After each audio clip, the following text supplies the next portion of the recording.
8 جولائی 1999 قاری محمد حنیف صاحب ملتانی رحمۃ اللہ علیہ جھنگ میں بیان فرما رہے ہیں، عنوان ہے موت کا جھٹکا۔ سماعت فرمائیں، شکریہ۔ وَنَعُوذُ بِاللَّهِ مِن شُرُورِ أَنفُسِنَا وَمِن سَيِّئَاتِ أَعْمَالِنَا مَن يَهْدِهِ اللَّهُ فَلَا مُضِلَّ لَهُ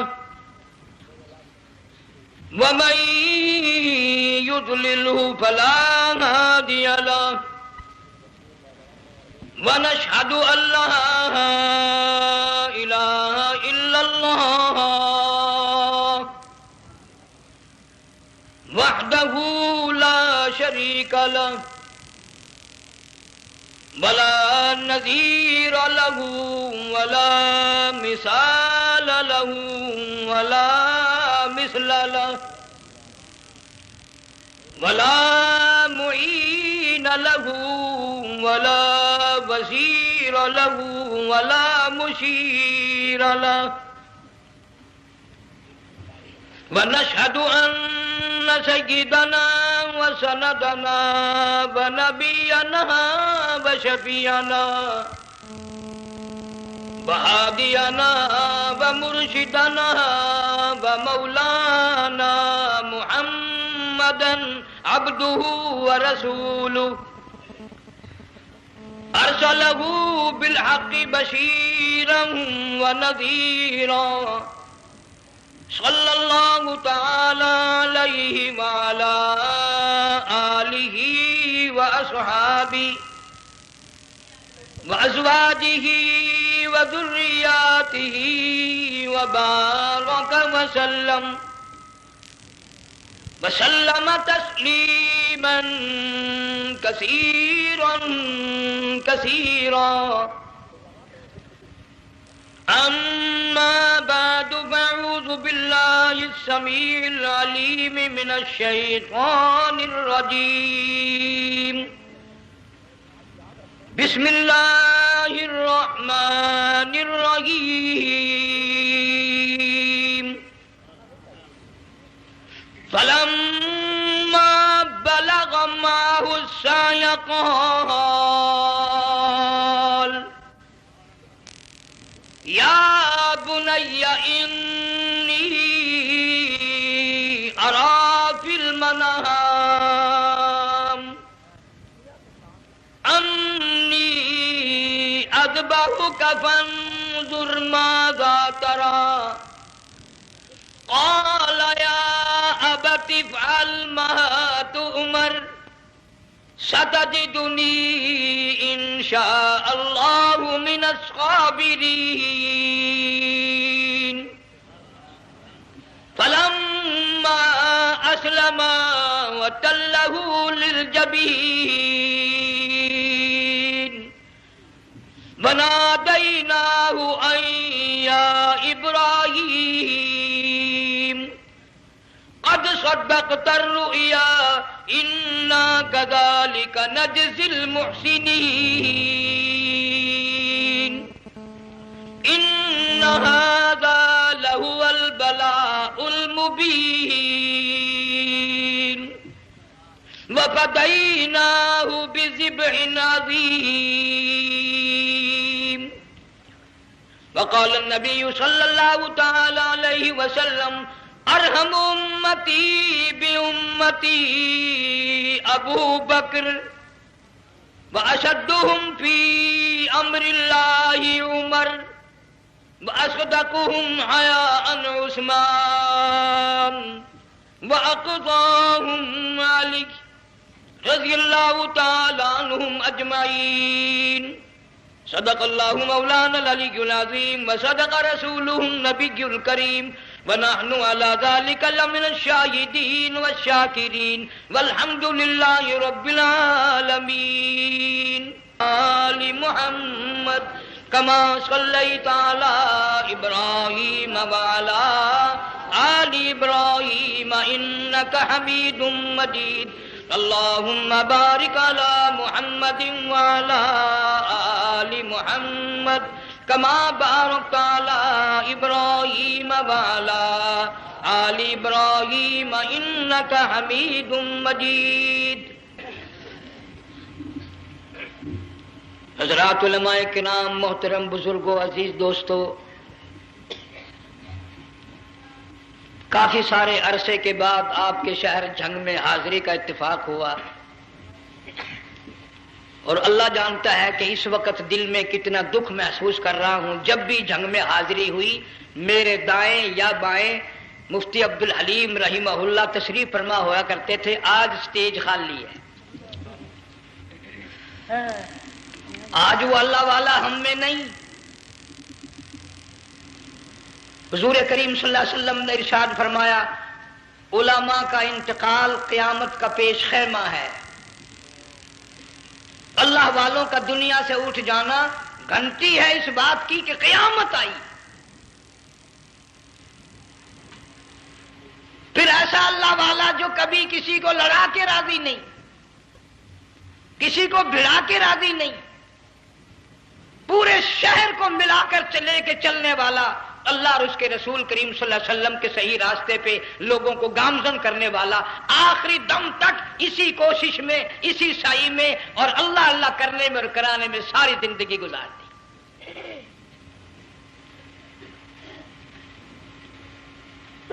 سارا شہر جھنگ مل کر، سارے علماء مل کر کوشش کریں، مفتی عبدالحلیم کو نہیں لا سکتے، یہ خلا پورا ہونے والا نہیں۔ پھر ساتھ ساتھ مولانا صوفی محمد یار صاحب سب قید رحمہ اللہ، وہ بھی اس دنیا فانی سے رخصت فرما گئے، ایک اچھے خاصے طبقے کو وہ بھی داغ مفارقت دے گئے، اور قریب ہی کے زمانے میں سرگود شہر میں مفتی احمد سعید صاحب رحمہ اللہ وہ بھی رخصت ہو گئے۔ تو یقین جانو ان حضرات کا دنیا سے اٹھنا اس بات کی علامت ہے کہ ملک میں کچھ نہ کچھ ہونے والا ہے۔ جب آگ لگتی ہے، طوفان آتا ہے، بارش آتی ہے، عورت اپنے بچوں کو تلاش کرتی ہے، ادھر آ جاؤ، بارش آ گئی، آگ لگ گئی، اللہ پاک بھی اپنوں کو پہلے بلا رہا ہے، یہاں کچھ ہونے والا ہے، تم پہلے ہی آ جاؤ۔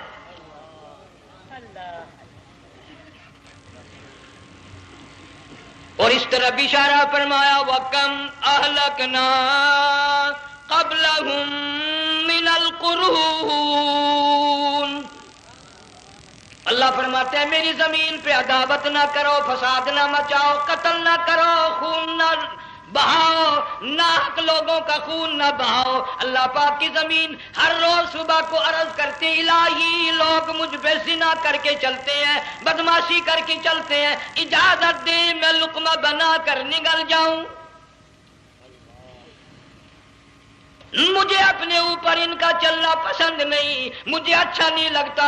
ہر روز آواز لگاتی ہے، ظالمو، بدکارو، بدماشو، میرے اوپر دندناتے پھرتے ہو، ایک نہ ایک دن میرے اندر آؤ گے، تمہیں پتہ چل جائے گا کہ میں تم کو کتنا دشمن رکھتی تھی۔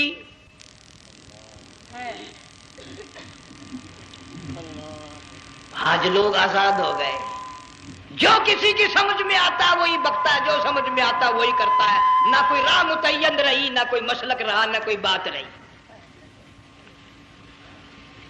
جناب مدنی کریم صلی اللہ تعالی علیہ وسلم کا بڑا عظیم تر صحابی ہے، بہت بڑا جرنیل ہے، سیدنا معاذ ابن جبل رضی اللہ تعالی عنہ مدینے پاک میں بیمار ہے، آخری وقت ہے، دعا کرو اللہ ہم سب کو مدینے کی موت عطا فرمائے۔ بہت جلیل القدر صحابی ہے۔ علماء کرام نے لکھا ہے کہ جب موت کا وقت بالکل قریب آیا، معاذ بن جبل رضی اللہ تعالی عنہ نے رونا شروع کر دیا، رونے لگ گئے۔ علماء نے لکھا ہے اس وقت بھی مدینے پاک میں اب تک بھی یہ رواج ہے، جب کسی پہ نزع طاری ہو، سکرات طاری ہو، موت قریب ہو، جتنے پاس بیٹھے کھڑے ہوتے ہیں سارے اللہ کے قرآن کی تلاوت کرتے ہیں۔ صحابہ کرام آخری وقت میں قرآن مجید کی ہر وقت تلاوت کیا کرتے تھے، اس لیے حضور کریم صلی اللہ علیہ وسلم نے فرمایا قیامت کا دن ہوگا، اللہ پاک اعلان فرمائیں گے قرآن والے آگے آ جائیں۔ عرض کیا جائے گا قرآن والوں سے کون مراد ہے؟ حق تعالیٰ جل شانہ فرمائیں گے میں قرآن والا اس کو کہتا ہوں جو میرے قرآن سے عشق رکھتا تھا، پیار کرتا تھا، محبت کرتا تھا، اتنا پیار تھا آخری وقت تھا، ادھر موت کا جھٹکا لگا، ادھر میرا بندہ قرآن پڑھ رہا تھا، آج بھی اپنی قبر سے اٹھا، میرا قرآن پڑھتا ہوا اٹھا، تم میدان حشر کا چکر لگاؤ، آج بھی ان کے منہ سے کستوری کی خوشبو آ رہی ہے۔ معاذ بن جبل رضی اللہ تعالیٰ عنہ قرآن مجید کی تلاوت فرماتے فرماتے رونے لگ گئے۔ کسی صحابی نے کہہ دیا موت سے ڈر کے رو رہے ہو، موت سے ڈر گئے؟ فرمایا نہیں۔ پھر کیوں روئے؟ صحابی کہتا ہے میرے دل کی تمنا میرے دل میں رہی، میری آرزو پوری نہ ہو سکی، میری حسرت پوری نہ ہوئی، میرا ذوق پورا نہ ہوا، میرا شوق پورا نہ ہوا۔ میری تمنا تھی گرمی کا موسم ہو، رمضان کا مہینہ ہو، میں روزہ دار ہوں، جہاد فی سبیل اللہ ہو، کفر اسلام کا مقابلہ ہو، میں کئی کافروں کو قتل کر دیتا، پھر کافر بھی اکٹھے ہو کر مجھ پہ ٹوٹ پڑتے، میرا ناک کاٹ لیتے، میری زبان کاٹ لیتے، میں اللہ کی حضور میں جاتا، اللہ مجھ سے پوچھتا معاذ دنیا سے کیا لایا؟ میں عرض کرتا الہی بولوں کیسے، زبان بھی تیری نام پہ کٹا کے آیا ہوں، اور روزہ رکھ کر آیا ہوں، نیت یہ ہے کہ تیرے محبوب کے حوض کوثر کے پانی سے روزہ افطار کروں گا۔ ان اللہ والوں کی یہ موت تھی۔ مالک بن دینار رحمت اللہ علیہ ایک عجیب نوجوان کا واقعہ تحریر فرماتے ہیں۔ گرمی تھی، دوپہر تھی، سورج اپنی شباب پہ تھا، بڑی سخت گرمی تھی۔ میں نے ایک نوجوان کو دیکھا، وہ پیروں سے معذور ہے، دونوں پیر نہیں ہیں، ہاتھوں کے بل زمین پہ گھسٹ گھسٹ کے چل رہا ہے، اور گلے میں کرتا بھی نہیں، سامان کوئی نہیں، سواری کوئی نہیں، کھانے پینے کا انتظام کوئی نہیں۔ مالک بن دینار رحمت اللہ علیہ فرماتے ہیں میں نے اس نوجوان سے پوچھا کہ تو کہاں سے چلا اس حالت میں؟ کہنے لگا میں بلخ بخارے سے چلا ہوں۔ تجھے یوں ہی ہاتھوں کے بل گھسٹتے چلتے کتنا عرصہ گزر گیا؟ نوجوان کہنے لگا اللہ والے 7 برس ختم ہو کر 8واں لگ چکا ہے۔ اس حالت میں کہ جی ہاں اسی حالت میں تیرا کھانا پینا۔ جوان کہنے لگا والذی ہوا یطعمنی ویسقین وَإِذَا مَرِضْتُ فَهُوَ يَشْفِينِ، اللہ ہی کھلاتا ہے وہی پلاتا ہے، بیمار ہو جاتا ہوں وہی تندرستی عطا کرتا ہے۔ اور نوجوان دوپہر بڑی سخت ہے، گرمی بڑی سخت ہے، میرے یہاں دوپہر کو آرام کر لے، قیام کر لے، کچھ دیر ٹھہر جا، آج میرے یہاں قیام کر لے۔ نوجوان رونے لگا اور کہنے لگا مالک بن دینار یہ 2-4 منٹ جو تیری ساتھ باتوں میں میرے خرچ ہو گئے، مجھے ان کا ہی بڑا دکھ ہے، میں اور اپنی اس معذوری میں ہاتھوں کے بل 2-4 گز گھسٹ کر اور اپنے رب کے قریب ہو جاتا۔ یہ جو تیری ساتھ بات کرنے میں تھوڑا سا وقت خرچ ہو گیا، مجھے اس کا ہی بڑا دکھ ہے۔ ارے تو تھک گیا ہوگا۔ جوان کہتا ہے تیرے دیوانے مگر چلنے سے رک سکتے نہیں، تیرے دیوانے مگر چلنے سے رک سکتے نہیں، پاؤں تھک جاتے ہیں دل ان کے کبھی تھکتے نہیں۔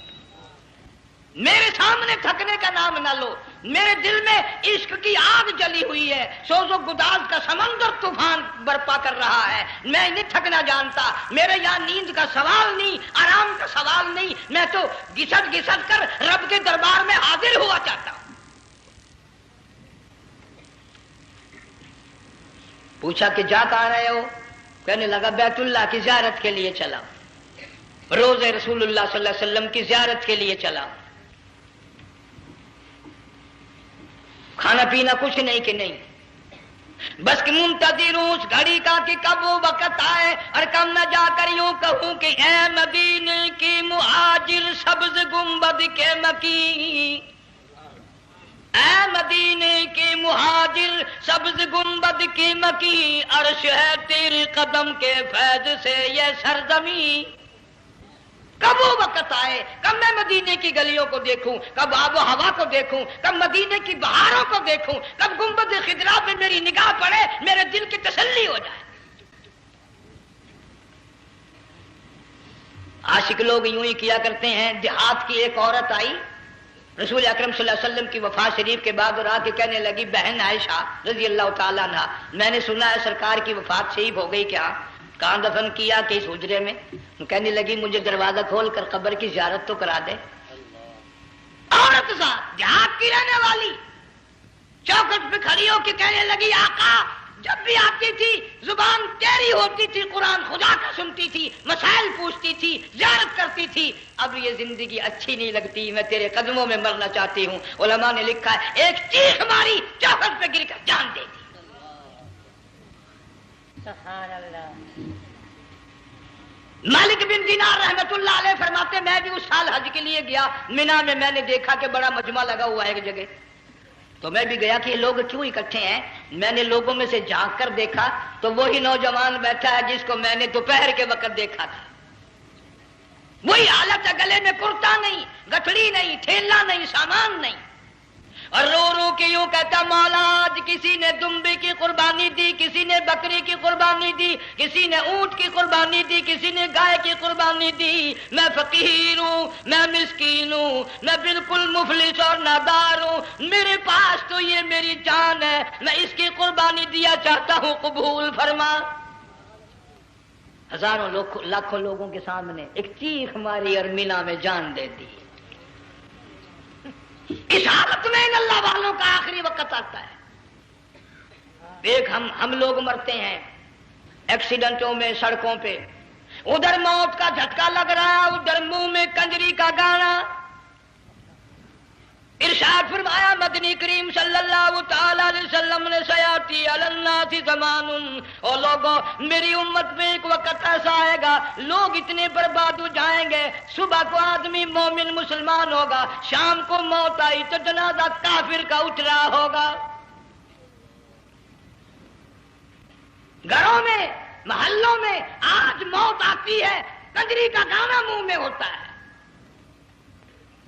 ادھر دم نکل رہا ہے، ادھر کنجری کا گانا، کانوں میں آواز آ رہی ہے، میت کو غسل دیا جا رہا ہے، کنجری کی آواز آ رہی ہے، جنازہ اٹھا کر لے جا رہے ہیں، کنجری کی آواز آ رہی ہے، قبر میں میت اتاری جا رہی ہے، کنجری کی آواز آ رہی ہے، قبر پہ مٹی ڈالی جا رہی ہے، کنجری کی آواز آ رہی ہے۔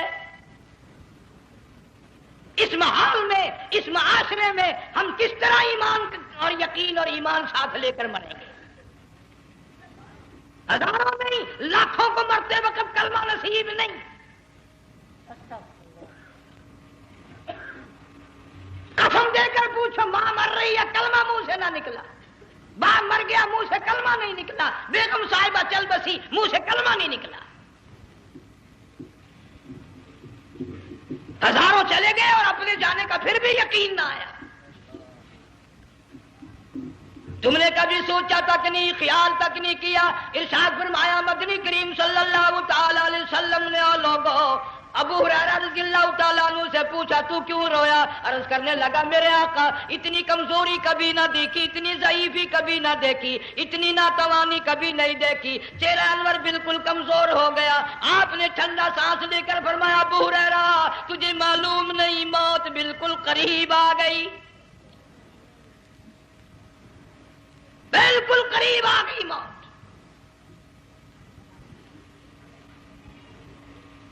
تیری ایک انگلی پکڑ کر اگر کوئی مروڑ دے کتنا دکھ ہوگا، درد ہوگا، ہائے ہائے ہائے۔ جنگ والوں کبھی تم نے سوچا نہیں 360 رگیں ٹوٹیں گی کیا حال بنے گا،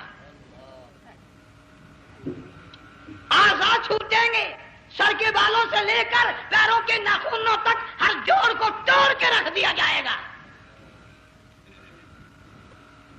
وزیروں، سفیروں، امیروں، حسینوں، جمیلوں، تمام کے جوڑوں کو اکھاڑ کے رکھ دیا جاتا ہے۔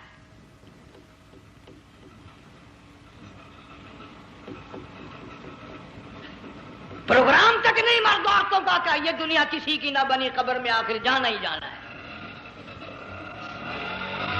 علماء کرام نے لکھا ہے کہ حضرت عیسیٰ علیہ السلام کے پاس لوگ آئے اور کہنے لگے نئی نئی قبروں سے مردے زندہ کر کے دکھاتے ہو، آؤ ہم ایک پرانی قبر پہ لے کے چلتے ہیں، مردہ زندہ کر کے دکھاؤ۔ عیسیٰ علیہ السلام تشریف لے گئے، فرمایا قم باذن اللہ، ایک نوجوان زندہ ہو کر قبر سے نکل کر سامنے آ کر کھڑا ہو گیا۔ عیسیٰ علیہ السلام نے پوچھا تو کون ہے؟ وہ کہنے لگا میرا نام سام ہے، میں حضرت نوح علیہ السلام کا بیٹا ہوں۔ تو پیغمبر کا دماغ تو پیغمبر کا ہوتا ہے نا۔ فرمایا تجھے تو بڑا عرصہ قبر میں گزر گیا، کتنے ہزار سال قبر میں گزر گئے؟ کہ جی ہاں۔ عیسیٰ علیہ السلام نے فرمایا یار ملاقات تو اللہ نے کرائی دی، قبر کا کچھ حال تو بتا، کیا بنتی ہے؟ قبر کا کچھ ماحول بتا، قبر کی خبر بتا۔ علماء کرام نے لکھا وہ نوجوان رونے لگا اور کہنے لگا عیسیٰ علیہ السلام تو قبر کی خبر پوچھتا ہے، قبر کا حال پوچھتا ہے، قبر کا ماحول پوچھتا ہے، قبر کا معاملہ مجھ سے پوچھتے ہو، آپ مجھ سے پہلے یہ کیوں نہیں پوچھتے کہ موت کا جھٹکا کتنا شدید ہے؟ نوجوان رو کے کہنے لگا عیسیٰ علیہ السلام کتنے ہزار سال میری موت کو گزر گئے، پر مالک کائنات کی قسم آج تک میرا منہ کڑوا ہے۔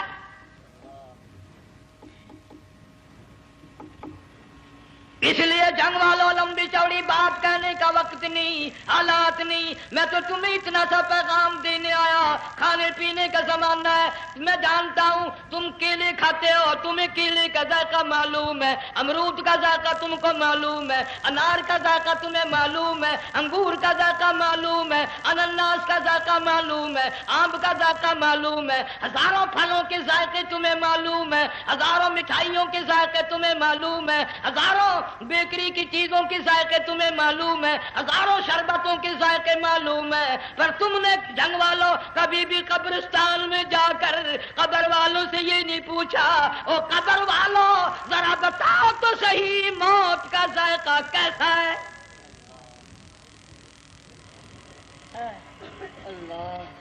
تم نے چکھا نہیں، جنہوں نے چکھا وہ بتانے نہ آئے کیسا ذائقہ ہے۔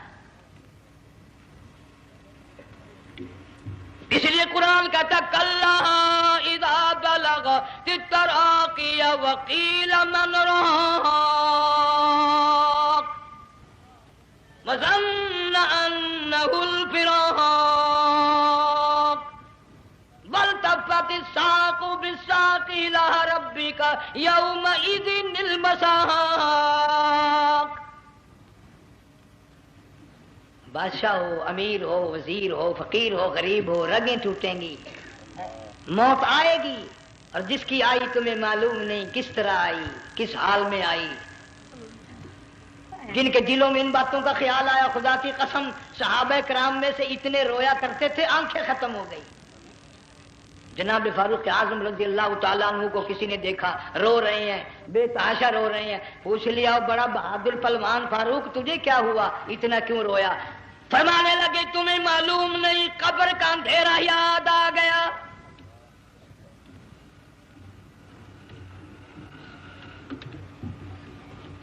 1,29,000 صحابہ کرام اس آخرت کے لیے قربانیاں دیتے آئے، اولاد کی قربانی دی، مال کی قربانی دی، جان کی قربانی دی، جو کرنا پڑا وہ کر گزرے، لیکن محمد عربی صلی اللہ علیہ وسلم کا دامن نہ چھوڑا۔ اسی لیے ہر سال اللہ پاک جل شانہ نے اس امت کو یہ موقع دیا کہ سنت خلیل پہ عمل کرتے کرتے قربانیوں کی یاد تازہ ہو جائے، قربانیوں کی یاد تازہ ہو جائے۔ قرآن کریم میں جا بجا ابراہیم علیہ السلام کا اللہ پاک نے ذکر خیر فرمایا، یوں فرمایا ہم نے ان کے بڑے امتحان کیے، بڑی آزمائش کی، وہ ساروں میں کامیاب ہوئے۔ تم ہر وقت اللہ سے یہ دعا کیا کرو اللہ ہمیں امتحان میں نہ ڈالے، آزمائش میں نہ ڈالے، ہم امتحان کے قابل نہیں۔ یہ ہمارے جو امتحان ہوتے ہیں ان میں نقل ماری جاتی ہے، تو اللہ امتحان لے گا تو نقل کیسے ماریں گے، کیسے کام چلے گا؟ جناب ابراہیم علیہ السلام کو اللہ پاک نے ہزاروں امتحان میں مبتلا کیا، ہزاروں آزمائشیں کی، فَأَتَمَّهُنْ سب میں کامیاب گیا، سب میں پاس نکلا۔ ایک آزمائش ایسی بھی آئی اللہ کی توحید کی وجہ سے شرک کو مٹانے کی وجہ سے ابراہیم علیہ السلام کا سارا مصر فلسطین دشمن بن گیا. حضرت سارا کو ساتھ لے کر چل دیے. ایک بیوی ساتھ ہے, اکیلا دم ہے. یہاں تو لوگ محلوں میں شہروں میں کہتے ہیں جی میں اکیلا ہی ہوں, میں کیا کروں. اگر خلیل کہتا کہ میں اکیلا ہوں تو آج قرآن میں اس کا ذکر خیر کیسے ہوتا. پرواہ نہ کی. وہ کہتا ہے میرے لیے میرا اللہ کافی ہے. کون کہتا ہے میں اکیلا ہوں, میری ساتھ تو اللہ ہے. مصر سے گزرنے لگے. بادشاہ کے ملازموں نے بادشاہ کو جا کے بتایا بڑی خوبصورت عورت گزر رہی ہے تیرے حلقے سے, بہت بڑی خوبصورت عورت ہے. کہ ملازم پکڑ کے لے کے چلے تو عورت ذات حضرت سارا رونے لگ گئی. خلیل میرا کیا بنے گا. پیغمبر کو اللہ کی ذات پر بڑا یقین ہوتا ہے. فرمایا پرواہ نہ کر, میری آبرو میرے مولا کی آبرو ہے. چاہے جہاں چلی جا, میری عزت کی حفاظت میرا اللہ کرے گا. فرمایا فاللہ خیر حافظا وہو ارحم الراحمین. پرواہ نہ کر, میں اس کا پیغمبر ہوں, نبی ہوں. چیخا میں جلا اس کے لیے, سارے دکھ اٹھاتا ہوں اس کے لیے. میری عزت کی حفاظت وہی کرے گا. محل میں جا کر حضرت سارا کو بند کر دیا. بادشاہ نے بلوایا ہے عزت لوٹنے کے لیے. بادشاہ نے پکڑوا کر منگوایا ہے آبرو برباد کرنے کے لیے. بادشاہ کا ارادہ ہے سارا کی عزت کو برباد کرنے کا, اور اللہ کا پروگرام ہے سارا ادھر آ. اس محل میں ایک معصوم بچی ہے جس کا نام ہاجرہ ہے, میں اس کو اتنا پسند کرتا ہوں. اللہ فرماتے ہیں اس کے پیٹ سے اسماعیل ذبیح اللہ کو پیدا کرنا چاہتا ہوں, اس کی نسل سے حبیب اللہ کو لانا چاہتا ہوں. آج تک کسی کی انگلی اس کی طرف نہیں اٹھی. سارا محل میں آؤ, اس کو آ کر ساتھ لے جاؤ تاکہ میرے ذبیح اللہ کی پیدائش کا معاملہ بن جائے. بادشاہ کا ارادہ ہے آبرو برباد کرنے کا, اللہ کا ارادہ ہاجرہ کی آبرو بچانے کا. فرمایا وَيَمْكُرُونَ وَيَمْكُرُ اللَّهُ وَاللَّهُ خَيْرُ الْمَاكِرِينَ. اس نے بھی تدبیر بنائی, میں خدا نے بھی تدبیر بنائی. بادشاہ آیا حضرت سارا کے قریب برائی کا ارادہ کر کے. مفسرین نے لکھا ہے حضرت سارا نے فرمایا مجھے 2 رکعت نماز پڑھنے دے. یہاں سے پتہ چلا کوئی پاک دامن عورت, کوئی نیک بیٹی اگر گنڈوں میں بدماشوں میں پھنس جائے, عزت بچانے کا طریقہ یہ ہے وضو کر کے اللہ کے سامنے نیت تو باندھ, تیری عزت کے لیے وہ فرشتے بھیجے گا. علماء کرام نے لکھا ہے کہ ایک جہاز سمندر میں چل رہا ہے, طوفان آیا, جہاز تختہ تختہ ہو گیا, کچھ لوگ غرق ہو گئے, ڈوب گئے, کچھ تختوں پہ بہ کر کے چلنے لگے. ایک عورت گود میں بچہ ہے, ایک حبشی نوجوان دوسرے تختے پہ بہتا ہوا جاتا ہے. اس نے عورت اکیلی دیکھ کر اپنا تختہ چھوڑ دیا اور بدماشی کے ارادے سے عورت کے تختے پہ آ بیٹھا. تم جنگ والے سوچ رہے ہوگے کہ ڈوبتے وقت بھی باز نہ آئے. یہ سیلاب آتے ہیں, لوگ بدماشیوں سے باز آئے, ڈوب گئے مگر باز نہ آئے. بغیرتی لوگ کرتے ہی رہے. علماء کرام نے لکھا حبشی نوجوان نے عورت کا بچہ چھینا, سمندر میں پھینک دیا. عورت روئی اور کہنے لگی میرے اللہ, بیٹھی رہتی ہوں, عزت جاتی ہے, حرکت کرتی ہوں, ڈوب جاؤں گی. میں نے سنا ہے سمندر کی گہرائیوں سے تو نے یونس علیہ السلام کی سنی تھی, میں تو پانی کے اوپر بہ رہی ہوں. مولا میری آبرو بچا, میرا ایمان بچا, میری عزت بچا, تیرے سوا میری سننے والا کوئی نہیں. لا الہ الا انت سبحانک انی کنت من الظالمین.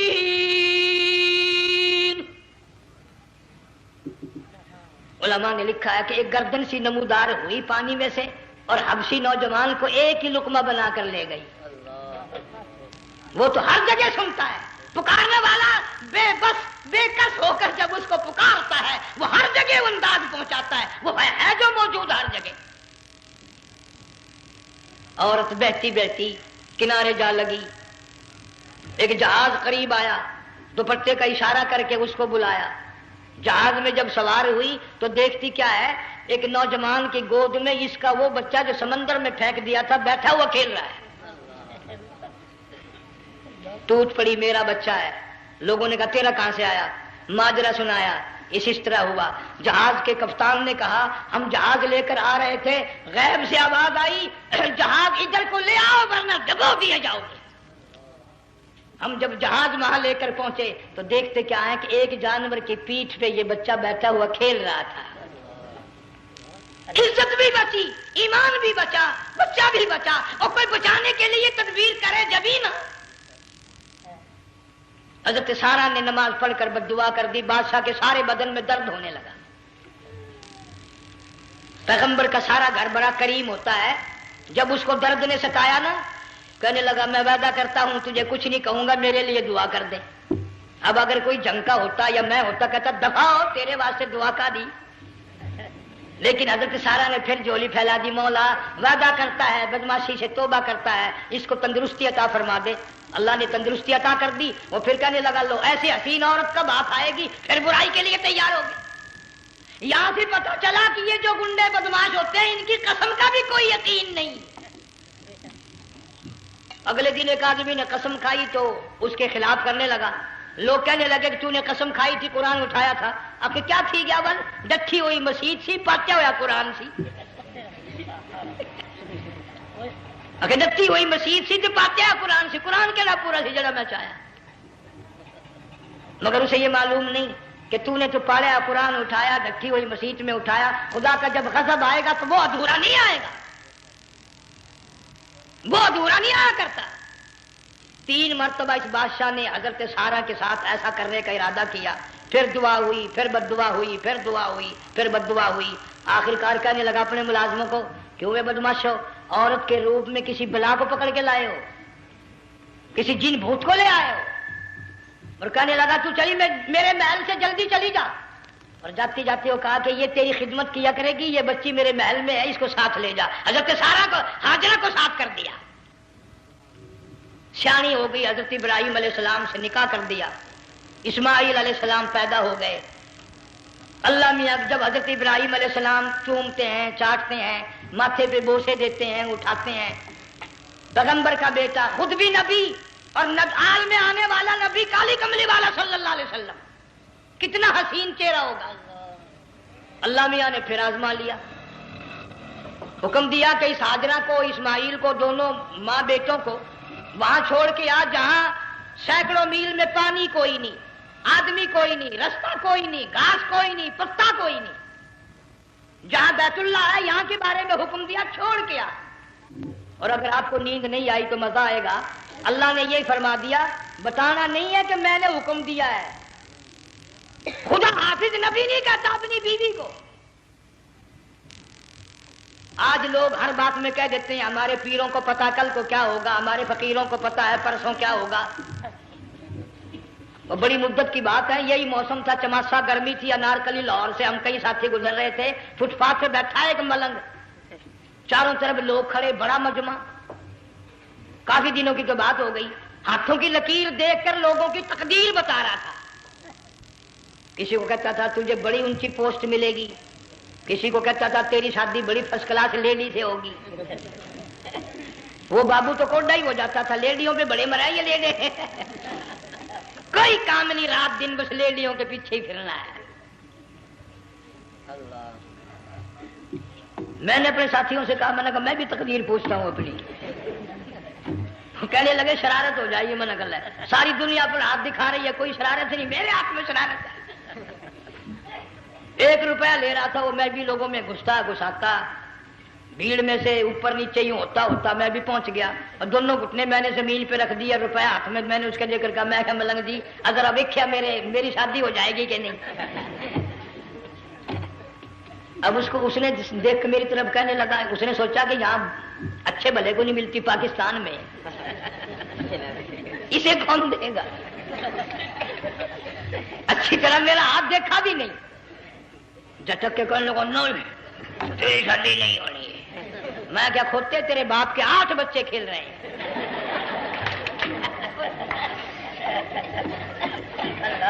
یوں ہی عقیدے بگڑ جاتے ہیں لوگ. ہمارے پیر کو پتا، فقیر کو پتا، کسی کو پتا نہیں ہے، کوئی نہیں جانتا. فرمایا وما تدری نفس ماذا تکسب غدا،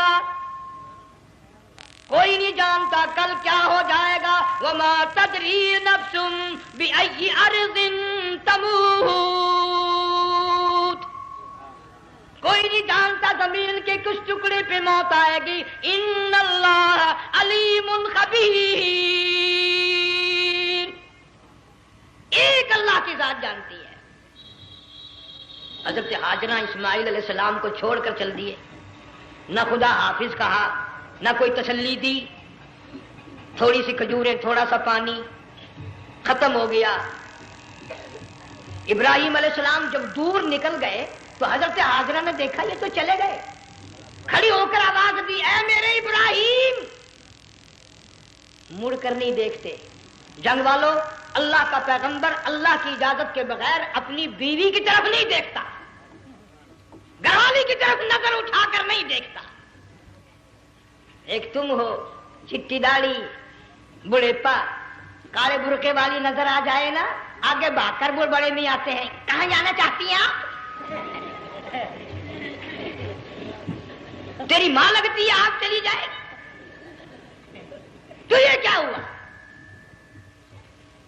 یہ کالے برقعے پہ مرتے مرتے مرتے مرتے مری گئے. ایسا عجیب تماشا. وہ لاہور پلیٹ فارم پر پھر رہی تھی نا ایک لیڈی برقع اوڑے، آ گیا ایک لیڈا،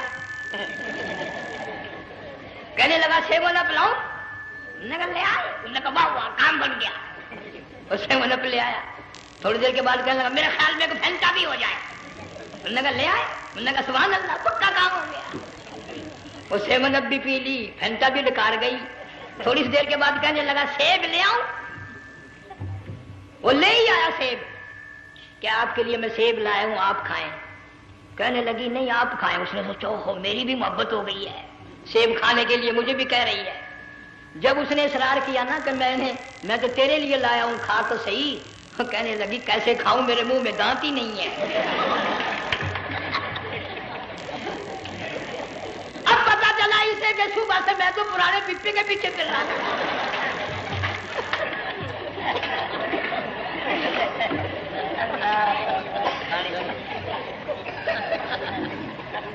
صرف برقع دیکھا چل دی.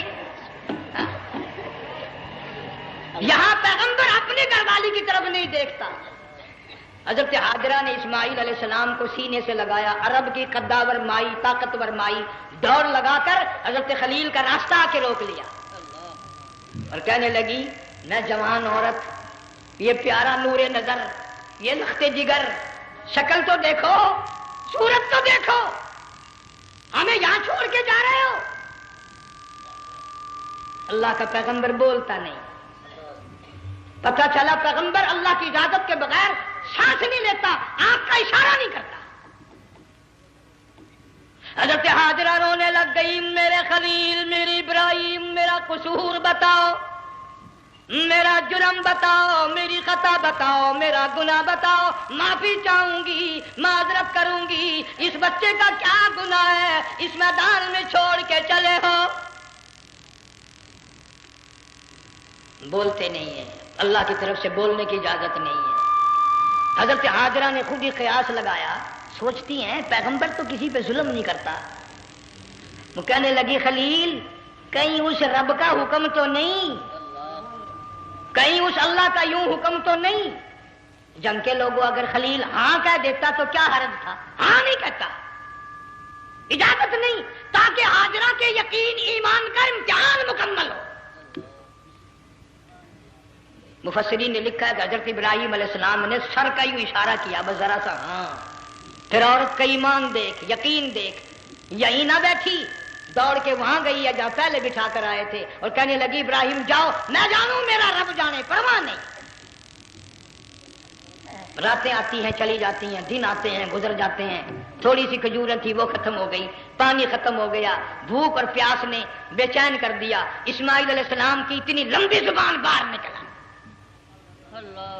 دو پتھر کھڑے کر کے اوپر ایک پتھر رکھ کر چھاؤں بنائی، اس کے نیچے لٹا دیا اور پھر چکر لگایا، کبھی صفا پہاڑی پہ چڑھتی ہے، کبھی مروہ پہاڑی پہ چڑھتی ہے، کبھی اترتی ہے اور ڈھلوان میں سے بھاگ کر چلتی ہے، جب اپنا بچہ نظر نہیں آتا سارے کہہ دو اللہ بڑا بے نیاز ہے، اللہ بڑا زور سے کہو اللہ بڑا، کسی کے 500 سال کے سجدے رد،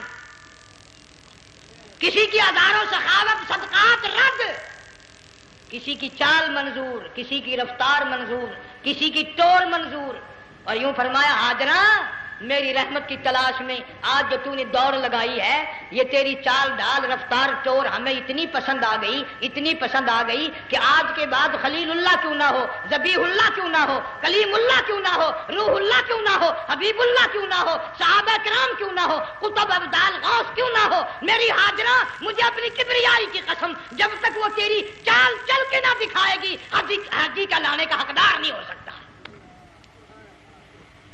تیری رفتار اسے چلنی پڑے گی۔ فرمایا ان الصفا والمروہ من شعائر اللہ فمن حج البیت او اعتمر فلا جناح علیہ ان یطوف بہما ومن تطوع خیرا فإن اللہ شاکر علیم۔ ساتویں چکر میں آواز سی آئی، اب رو پڑی حضرت ہاجرہ، کہنے لگی میرا بچہ اگر چل بسا میں پھر کیا کروں گی، سن لی میں نے آواز۔ آپ کی کیا دیکھتی ہے، اسماعیل علیہ السلام کی نرم و نازک ایڑیاں جس زمین پہ رگڑی گئی تھی وہاں سے چشمہ جاری کر دیا، حضرت ہاجرہ نے پی لیا، بھوک بھی ختم ہو گئی، پیاس بھی ختم ہو گئی، بچے کو بھی پلایا، اللہ تعالیٰ نے خانہ کعبہ کی بنیاد ڈال دی، ایسے گھر کی بنیاد ڈالی، حضور صلی اللہ علیہ وسلم فرماتے ہیں 500 سال کی عبادت ایک طرف اور بیت اللہ پہ ایک نگاہ یوں ڈالنا ایک طرف، 500 سال کی عبادت کا وہ ثواب نہیں جو ایک نظر خانہ کعبہ پہ ڈالنے کا ثواب ہے۔ اور اللہ پاک یوں فرماتے ہیں کہ جو آنے والا حجر اسود کو بوسہ دیتا ہے، اللہ پاک یوں فرماتے ہیں میں سمجھتا ہوں میرا سجا ہاتھ پکڑ کر میرے بندے نے چوم لیا، جو غلاف کعبہ کو پکڑ کر مانگتا ہے اللہ فرماتے ہیں میں یہ سمجھتا ہوں میرا دامن پکڑ کے مانگ لیا، جو مقام ملتزم پہ لپٹ کے مانگتا ہے اللہ فرماتے ہیں میں سمجھتا ہوں میری چوکھٹ پہ پڑھ کے مانگ لیا۔ اور فرمایا لوگوں یہ جو آنے والے آئے ہیں یہ رشتہ داروں کے مہمان نہیں، عزیزوں کے مہمان نہیں، دوستوں کے مہمان نہیں، میں خدا میزبان ہوں، یہ میرے مہمان ہیں، آج ان کی دعاؤں پہ آمین کہو، فرشتوں کو حکم ہوتا ہے ان سے مسافے کرو، مگر اللہ تعالیٰ سب کو توفیق دے کہ حج مکمل کر کے آئیں اور سب کا حج قبول فرمائے۔ میرے علاقے میں کئی سالوں کی بات ہے پرانی، جب کوئی حاجی تھا، ایک آدمی حج کر کے آیا، میں دوپہر کو اس کو ملنے گیا تو ظہر کی نماز کا وقت آیا، میں اٹھ کے چلا گیا نماز پڑھنے، پھر عصر کی نماز کا وقت آیا، میں اٹھا اور نماز پڑھ کے آ گیا۔ میں نے اس حاجی کے لڑکے سے پوچھا، میں نے کہا حاجی صاحب نے نماز یہیں پڑھی؟ تو کہنے لگا جی ابھی شروع نہیں کی، سفر کے تھکے ہوئے ہیں نا، 2-4 دن کے بعد شروع کریں گے۔ شکر ہے پہلے لوگ جھوٹ نہیں بولا کرتے تھے، ہاں آج کل کا ہوتا ہے نا تو وہ کہہ دیتا ہے جی یہ تو کئی وقت کی کچھی پڑھ کر بیٹھے ہیں۔ تو پھر مولوی تھا نا، میں بیٹھ گیا حاجی کے پاس، باتوں میں اس کو لے آیا، یہی میں نے کہا حاجی صاحب نماز نہیں پڑھی؟ کہنے لگا آپ ہی لوگوں سے سنا ہے کہ بیت اللہ میں جو ایک نماز پڑھے 1,00,000 کا ثواب ملتا ہے، مسجد نبی میں جو ایک نماز پڑھے 50,000 کا ثواب ملتا ہے، 4 مہینے پڑھ کے آیا، وہ حساب لگا لو۔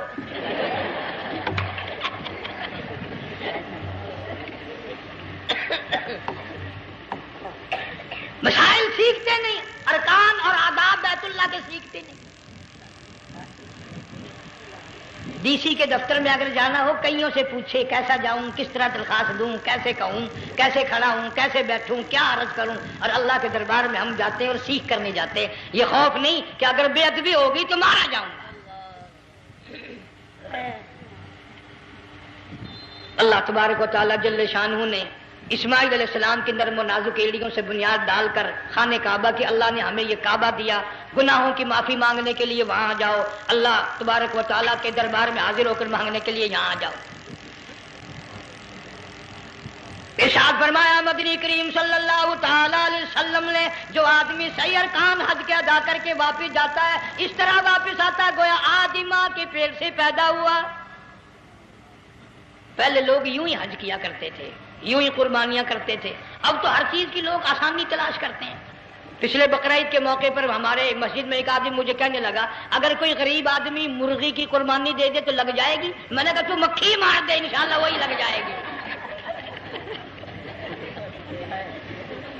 سارے کام ٹیڑھی ہو گئے، نیچے نیچے نیچے نیچے کو چلے آ رہے۔ آج کل وہ ٹیڑھی بکرے بکری آئے ہوئے ہیں نا، کہیں تو قربانی کے لیے یا کندھے کو اٹھا کر لاوے۔ اب بتاؤ یہ گوشت بانٹے گا یا کھاوے گا یا فریج میں رکھے گا، کیا کرے گا؟ بالکل کام بگڑ گیا۔ حضور صلی اللہ علیہ وسلم نے فرمایا قربانی کا جانور اچھا تلاش کر کے لاؤ، اس کے بدن پہ جتنے بال ہوتے ہیں اتنی نیکیاں لکھی جاتی ہیں۔ اور میرا موضوع نہیں، حضور صلی اللہ علیہ وسلم نے فرمایا کہ میں نے اللہ سے دعا کی تھی میری امت کا کیا بنے گا، پل صراط پہ سے گزرتے وقت اللہ تعالیٰ نے میری دعا کو قبول فرما کر یوں فرما دیا کہ تیری امت جو قربانی میں جانور ذبح کرے گی میں خدا پل صراط کے کنارے پر زندہ کر کے ان سب جانوروں کو سواریاں بنا کر پیش کر دوں گا۔ اس لیے بقرعید بالکل قریب آ گئی، ہر دین ایمان اسلام کے لیے قربانی کے لیے تیار رہو۔ زیادہ سے زیادہ مجھے آج کل فکر لگا ہوا ہے کہ اپنے گھروں کو میں نماز کا اہتمام کرو۔ آج حال یہ بنا ہوا ہے کہ اگر گھر والی کی گود میں موت آئی تو گھر والی بے نماز، دھی کی گود میں موت آئی دھی بے نماز، بہن کی جھولی میں موت آئی بہن بے نماز، بیٹے کی گود میں موت آئی بیٹا بے نماز، بھائی کی گود میں موت آئی بھائی بے نماز، ڈاکٹر کے ہاتھ میں موت آئی ڈاکٹر بے نماز، کمپیوٹر کے ہاتھ میں موت آئی کمپیوٹر بے نماز، نرس کے ہاتھ میں موت آئی نرس بے نماز، تیرا کفن خرید کے لانے والا بے نماز، تیرے غسل کا پانی گرم کرنے والا بے نماز، تیری قبر کھودنے والے بے نماز، تیرا جنازہ اٹھانے والے بے نماز، تیری قبر پہ مٹی ڈالنے والے بے نماز۔ اگر تو نمازی بھی ہے یہ اتنے چاروں طرف کے بے نماز تجھے جنت میں کب جانے دیں گے؟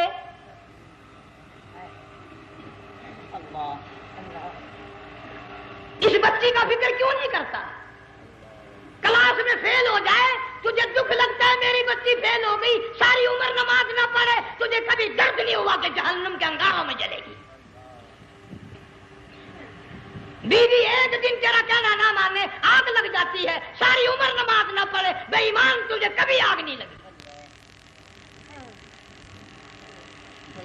اس گھر سے تیرا جنازہ نکلے گا، اس گھر سے تیری میت اٹھے گی جس گھر میں تو نے سارے بے نماز پیدا کر رکھے ہیں، سارے بے نماز اکٹھے کر رکھے ہیں، کس طرح ایمان کلمہ ساتھ لے کر جائے گا؟ اس لیے اپنے ماحول میں اپنے گھر میں بچیوں کو بہنوں کو پیار سے محبت سے بڑے عقیدت سے ان کو نمازی بنا، تاکہ مرنے کے بعد جب تیرا جو بیٹی بہن منہ دیکھنے آئے تو نمازی تو تیرا منہ دیکھنے آئے، تیرا منہ دیکھنے بھی سارے بے نمازی آئے، تجھے کیا فائدہ ہوگا؟ اللہ سبحانہ و تعالی ہم سب کو ہمارے گھر کے ماحول کو نمازی بنائے۔ مفتی صاحب اس دنیا فانی سے رخصت ہو گئے، تشریف لے گئے، جنگ سارا بے وارثہ ہو گیا۔ مفتی صاحب ہی کا مدرسہ ہے، یہ مفتی صاحب ہی کے بچے ہیں، ان بچوں کی سرپرستی کرو، ان کا اکرام کرو، ان کی عزت کرو، جامعہ حلیمیہ کی خدمت کرو۔ بقرعید کا موقع آ رہا ہے، وہ تو نہ جانے کس کس طریقے سے اپنا کام چلاتے تھے، ہزاروں لوگوں سے ان کے تعلقات تھے، یہ بچے ہیں نیا کام ہے۔ اللہ سبحانہ و تعالی ہر خدمت گزار کو دو جہان میں سرخ روئی عطا فرمائے۔ بڑی اچھی اچھی کیسٹیں آپ کو یہاں سامنے سے ملیں گی اپنے گھر کا ماحول بنانے کے لیے۔ پیغمبر کی دعا سے پہلے نہ اٹھا کرو بھائی، ہائے ہائے کوئی دنیا کا دین کا جس کو کوئی اللہ سے حاجت ہو بیٹھ جائے ایک منٹ کے لیے، درود شریف پڑھ کے دعا مانگو، اللہم صلی وسلم وبارک علی سیدنا و مولانا محمد وعلی آل سیدنا و مولانا محمد وبارک وسلم۔